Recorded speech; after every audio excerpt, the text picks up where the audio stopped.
Hi, welcome to the first vlog of 2024. I have 3 books that I'm hoping to read in this video. All of them come out in the month of January. The first one is out now, and that is Rental Person Who Does Nothing by Shoji Morimoto. He has the idea of offering his services of just essentially being a +1 to all sorts of activities. One person writes in the beginning saying that they want to try a new Frappuccino at Starbucks that they're interested in, but they don't want to go alone. They don't think they'll drink it all, and they wonder if Shoji will go with them, split it with them, and enjoy it. Another person says that they are going through a really stressful time, and they could use the support of someone who literally just thinks of them at some point during the day and follows up with them. And so he does that. And there are all these other little stories throughout here where he essentially accepts these quests through tweets and DMs from people, and then decides based on what people are asking what he thinks he can effectively help out with and be, and honestly what sounds interesting to him. Things range from, like I said, the mundanity of just going to Starbucks and trying a new drink, to a man saying that he's getting divorced. He says his wife is leaving on a specific day, and he goes, I'd like to mark that event by going to have some soba the following day at Fuji Soba in front of Kokubunji Station. This is, will you go with me? And yeah, he's just got a request of to go eat with this guy who is going through a really tough time and doesn't want to be alone. I don't know, I fully understand that. I started watching Allie from Alice in Pages. I watched a lot of her videos over the course of the summer when Texas was going through just a record heat wave. I had seen a couple of her videos here and there before, but had never really followed her.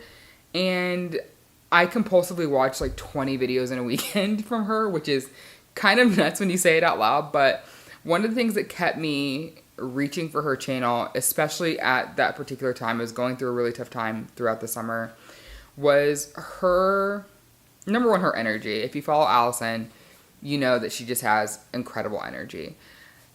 And she has incredible energy while also dealing with just incredible pain and the day-to-day life of living with disability.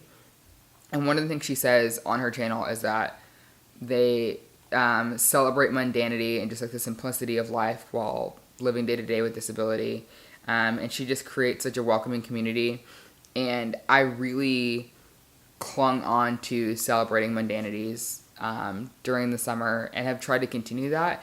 And this book just feels like an extension of that thought process. So I'm really excited to read through here, see what else there is to learn. This, to me, is not the kind of book that is best served by you sitting down and reading it really quickly. It is very short. It's like a little square. I'm not sure if you can kind of tell from the video, but here is, well, that's not really, this is almost closer to a trade paperback size, the standard paperback. It's pretty small in comparison. And I want to say in its small size, it's under 200 pages of these little square pages. Yeah, 177 pages. And you would think at a book that length that you could just breeze right through it. And I mean, you could, but this kind of book, I think, is best experienced by reading it bit by bit and really just meditating on, the meaning and purpose of the anecdotes that come through there. And so that's what I plan to do. And I plan to do that while consuming 2 mysteries. First up is The Fury by Alex Michaelides. This comes out Tuesday, January 16th, which hopefully this video will come out a couple days before that. So if that's the case, you can find this at your local bookstore or wherever you buy your books on the 16th. And it's a tale of murder, it says. A ex-movie star goes to a Greek island, I believe. Yeah, a private Greek island that they regularly host a getaway weekend at. But this one in particular, they're really looking forward to. And you follow... Whew. Excuse me. Sorry, editing, Rebecca. They host a getaway weekend on this private Greek island. They've done this several times before, usually on a specific holiday. I think it's Easter. But in this one in particular, there's a murder, and we are along for the ride of this mystery thriller. I have intentionally avoided other people's reviews of this book. I enjoy thrillers so much when I know so little about them, and so that I can go in and just let the book kind of happen to me, and that's what I'm hoping happens with this. And then last but not least is The Cleaner by Brandy Wells. I've talked about all three of these books in previous videos, talking about just, anticipated reads. And this is another thriller that I'm really excited about. I haven't been excited about thrillers in a long time, so I'm hoping these two really get the job done for me.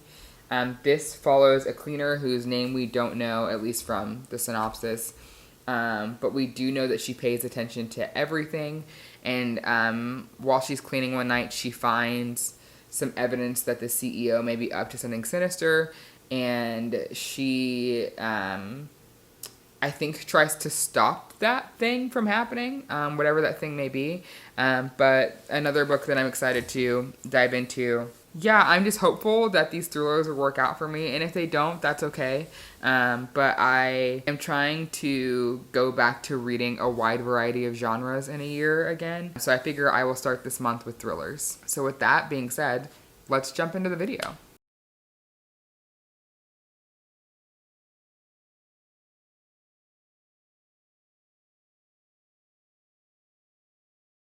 Hi, happy Sunday morning. It is 12 degrees outside. I'm inside for the remainder of the day. I just took my dog out. I didn't know I lived in Antarctica. I thought I was in Texas. That was not good. That was not a good time. It's so cold that she didn't want to stay outside. And she is a mini doodle. She loves the cold. 32 degrees outside, snowing. Oh, bitch wants to stay outside all day long. This morning, 12 degrees with a slight breeze. I've never seen her do her business so fast. She was pulling me back towards the door. And I don't blame her because it did not feel good. So we won't be going back out there until 5 p.m. I was supposed to be reading 2 thrillers this weekend and updating the vlog and talking to you all. And that did not happen. Friday night I came home from work and I just didn't have it. Sometimes you just don't. You know what I did have? I did have a small amount of energy to make myself some dinner and to watch old episodes of Grey's Anatomy. And what did I do on Saturday? I continued doing that. Just Grey's all day long.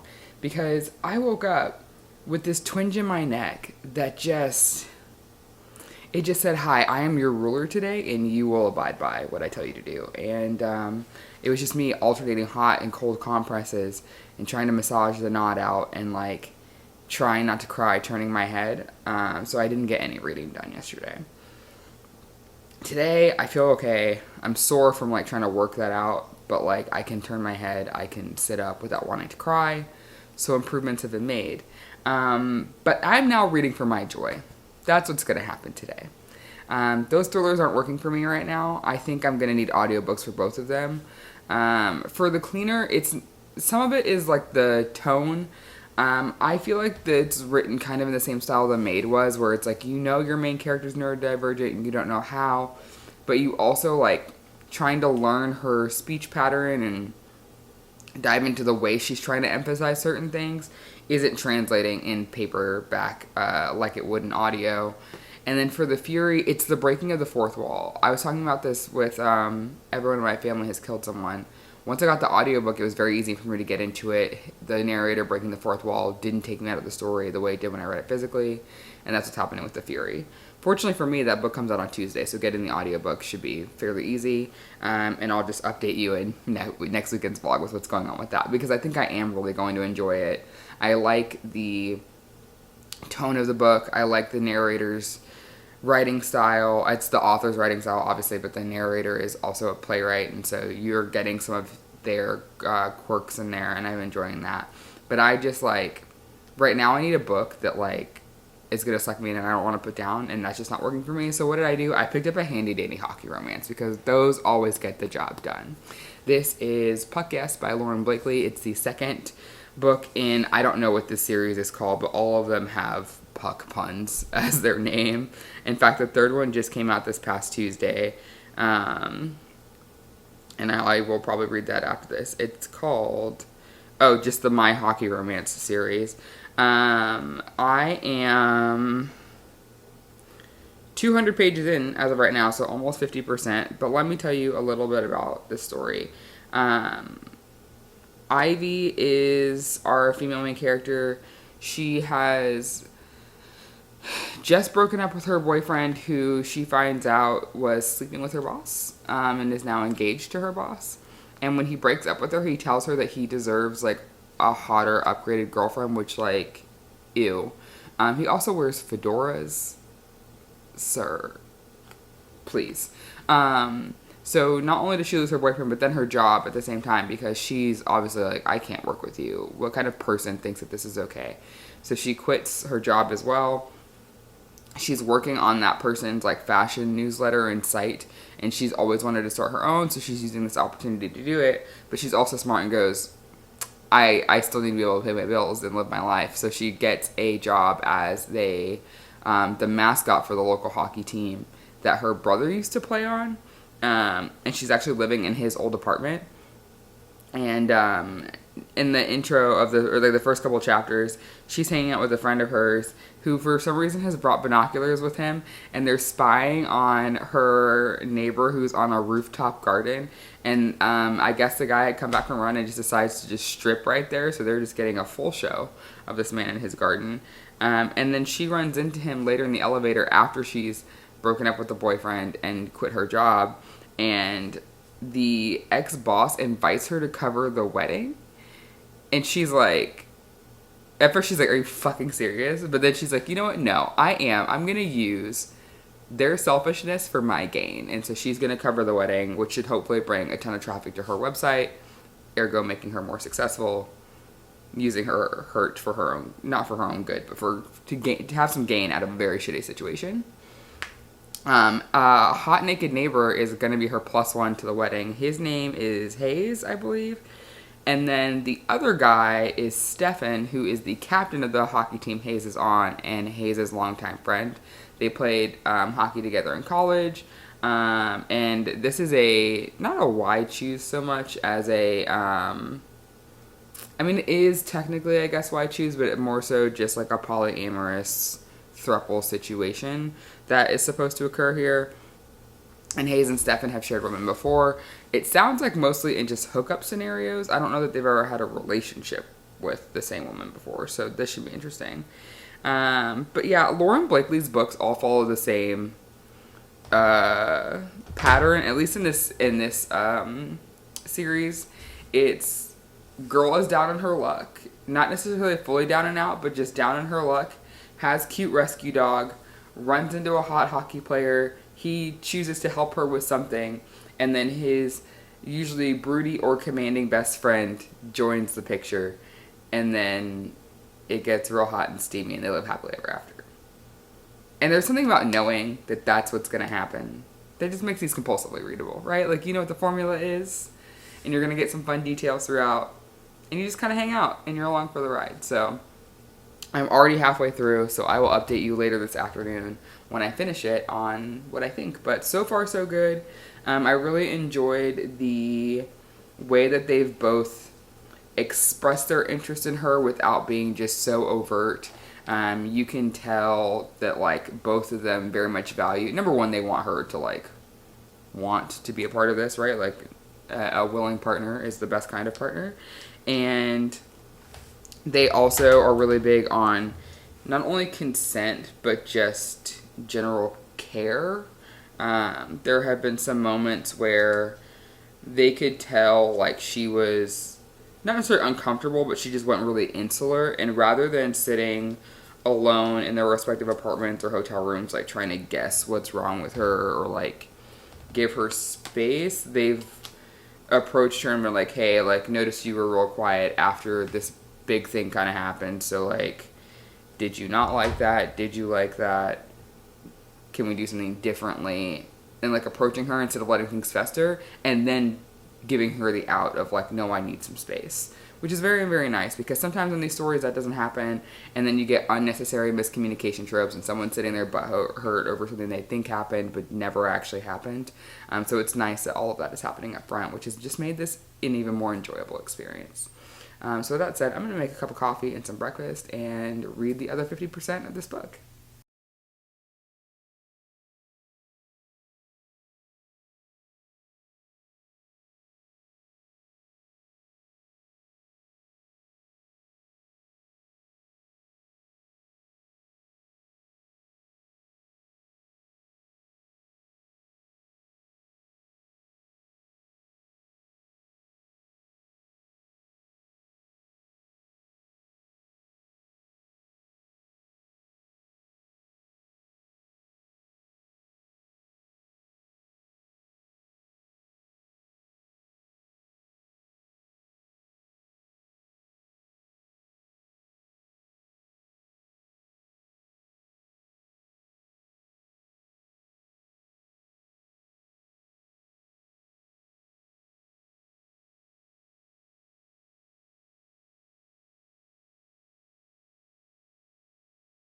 The weekend wasn't a total bust.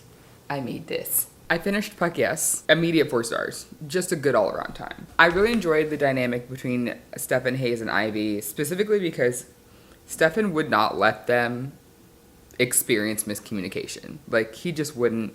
And the one time they kind of did, Ivy was like, okay, nah, fuck that noise. Like, come on, we gotta talk. And that was phenomenal. I think a reason I really liked it is because recently I've been reading romances where it's happened, and the characters are like in their 30s, and I'm like, at this point you should know how to communicate with each other, or just in general as an adult.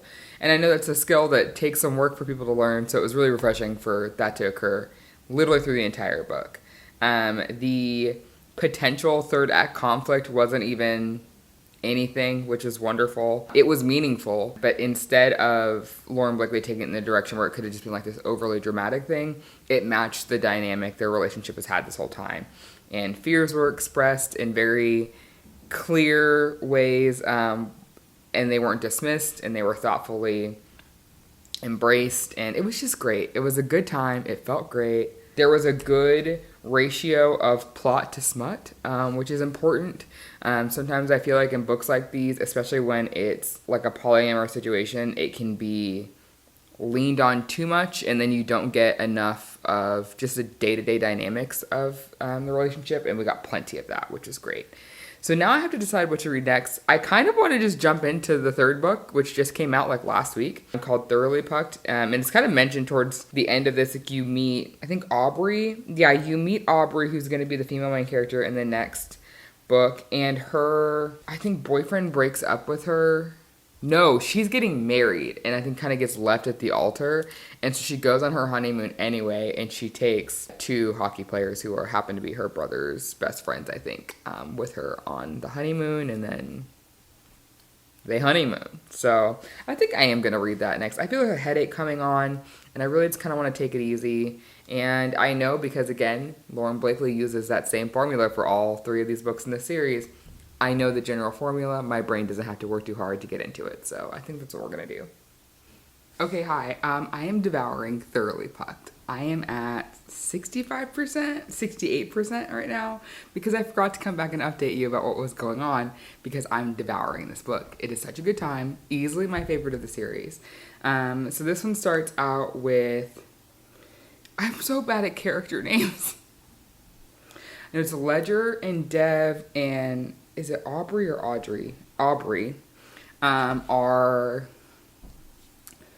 Well, let me roll it back. Aubrey's fiance walks into the bridal suite 10 minutes before the wedding's supposed to start and says, listen, I wasn't having any sex in high school or college, and really not until you, and listen, we have great sex. And I realized that there's just so much more boning for me to do. Let's not get married so I can just bone whoever I want.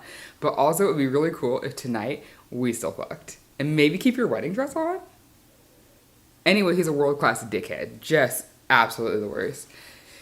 And so he tells her that 10 minutes before, and her brother, she calls her brother, and she's like, oh my god, what the fuck? And so he, like, races to the room. He's like, okay, I'll help you. Tells his 2 best friends who are the ushers at her wedding, like, you need to get her out of here and, like, just make sure she's taken care of. I'll deal with the rest of this. And so Ledger and Deb do just that. They put her in the getaway car that was meant for her and her fiance after the ceremony, and immediately just drive off. And Ledger looks at her and goes, you want to go north or south? Like, we'll go wherever you want. So after she has like a little bit of time to decompress, she remembers that she booked a non-refundable honeymoon, and she's kind of freaking out. And so they go with her on the honeymoon, and that's where we're spending all of our time getting to know these 3, and it's great. There's not a ton of banter, but there's just a decent amount of, like, getting to know you, I guess. Aubrey asks so many insightful questions without coming off as, like, pushy or, like, overstepping her bounds. But she also is equally as vulnerable with the guys, which is really nice. It's very much a forced proximity, throuple of convenience, if you will. And also, they put a timeline on it. It's really just for the week of the honeymoon, and that when they get back, it's over. But the feelings are feelingsing. The feelings are abundant. They're doing sweet things for each other. They've already relocated. They were on her set honeymoon for like 3 days. And then she's like, I want you guys to enjoy this trip too. Like, I want to do something that you guys want to do. And they're like, we've been going to Pound Town for the last 48 hours. Like, we're having a great time. What do you mean? And she's like, yeah, but like, I chose this spot like with a different person for different reasons that were important to us, and now that's no longer the case. And so they take her to Vancouver, and now they're gallivanting around Vancouver. And honestly, if you're already making a location change, stop kidding yourself that this is going to end after 7 days. It's just not. It's just not. So I'm going to keep reading and see how they deal with that, because that's obviously going to be the third act conflict. And I also wonder, actually, I was thinking about this, how I was saying all of these books have the same setup where it's like girl in distress, the best friend boys who have previously shared a woman help her get out of the distress and distract her for a time period. But also the first two, each girl had a rescue dog. And she doesn't have one. Ledger does have a cat that he rescued from the same rescue that the rescue dogs of the past ones were. But there's a dog on the cover, and I'm just like, whose dog is this? And where does the dog come from? Not that that really matters in the grand scheme of it, but again, just keeping on theme, I want to know what's going on. So I'm going to keep reading, and I will let you know when I finished and what my final thoughts are.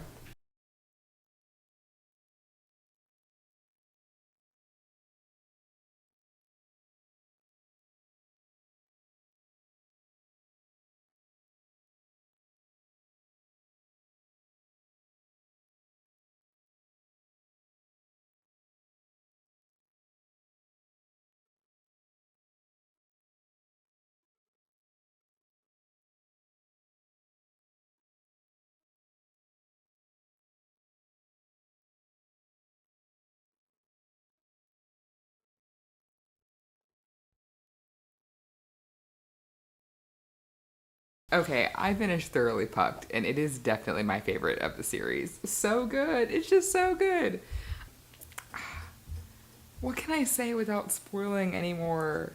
I just... I feel like I have been reading books that have been just okay over the last few weeks. But nothing's been like... Because this isn't a 5-star either, but it's close.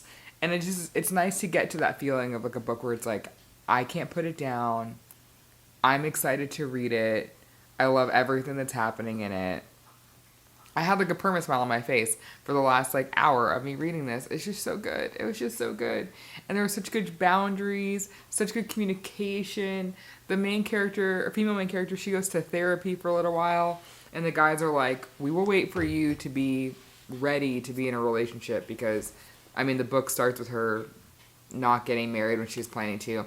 And even though there were plenty of reasons for her to not, and it made sense why like she fell for these guys, it was nice to have at least a little bit of that realistic aspect of like, just because it worked out for you doesn't mean that there aren't lingering things that you need to address. And she was just so concerned about immediately hopping into a relationship with them and like failing at love again, that I'm just so glad that she took that time to like deal with her shit in the way, or at least start to, because it's not going to be fixed overnight. But God, that story was so good. And honestly, if you don't read the rest of them, read Thoroughly Pucked. That was so good. That was so good. So with that being said, I'm going to end this video here. Thank you so much for watching along, and I'll see you in the next one.